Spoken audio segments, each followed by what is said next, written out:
તમે અહીંયા પધાર્યા આજે અમારા ઘરે, એટલે અમારા માટે રામ પધાર્યા એવું. મિત્રો આ છે હાર્દિકભાઈ માઢક. આ વિદેશની અંદર કદાચ એક સમય કોઈને ખવડાવો ને એ બહુ મોટી વાત, પણ આ ભાઈ ભૂદેવોની ટોળી આવતી હોય, સાધુ સંતોની ટોળકી આવતી હોય, કે કોઈ નોર્મલ માણસ આવતું હોય, કે કોઈ ઇતર જ્ઞાતિના કોઈ પણ વ્યક્તિ આવતો હોય, કે 18 વરણ આવતું હોય, તો એમનું ધ્યાન રાખે છે, એમને રૂમ ગોતી છે, એમને પ્રેમ આપે છે. એટલે હંમેશા જેટલા પણ આપણા ગુજરાતીઓ છે, આપણા ગુજરાતી ઇન્ડિયાથી જયારે બહાર આવે ને તો એમને પ્રેમ આપો, એને સપોર્ટ આપો. સપોર્ટ આપો. આ મારા સાસુ છે, હા. અમારો સાળો છે, મારો ભાઈ પણ છે અને મારો ફ્રેન્ડ છે. ભાઈ લંડનમાં એક વસ્તુ મેં જોયું કે લોકો તો આવે જ છે, પણ હારે એના હાડા હાડી નહીં આવે.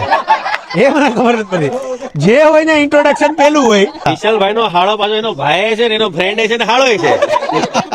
તમે નહીં માનો, તમારા માટે કઈ 2 કલાકારી ઉભા તો આવી જવાય ને અંદર, કેવી વાત કરો.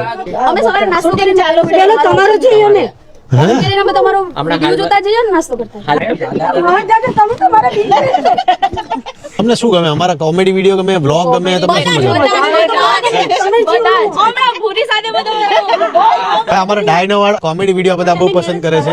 મહાદેવની સાક્ષીએ કહું છું, આજે મેં સવાર તને શું કીધું હતું? સવારે વહેલા 8 વાગે નીતિનભાઈ મને એમ કીધું કે તરુણ લાડવા હોત ને ખાવાની. અને કોને ભાઈ બનાવવાનો વિચારતો હતો? અને ઇન્ડિયામાં તુષારભાઈ મેં તરુણને કીધું કે આપણે ઇન્ડિયામાં તરુણ આપણે તુષારભાઈ પાસે લાડવા બનાવી અને આપણે અહીંયા પાર્સલ કરી તો લાડવા ખાવ. મહાદેવની સાક્ષીઓ. આજે કીધું. અને વિચાર કરો, મેં ખાલી લાડવાનું કીધું અને હાથે લાડવા હાજર. ભાઈ આ મહાદેવની શક્તિ છે.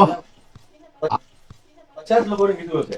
એને એક તમારા સ્વરે એક ભોલેનાથ નું સોંગ સંભળાય. ભાઈ કોઈ કહે કાશીમાં બેઠો, કોઈ કહે કેદાર, સકળ વિશ્વમાં સદાશિવની ચાલે છે સરકાર. હાલો બહુ આપણે બોલ કર્યું ને, બાજુવાળાનું આવે પાછા.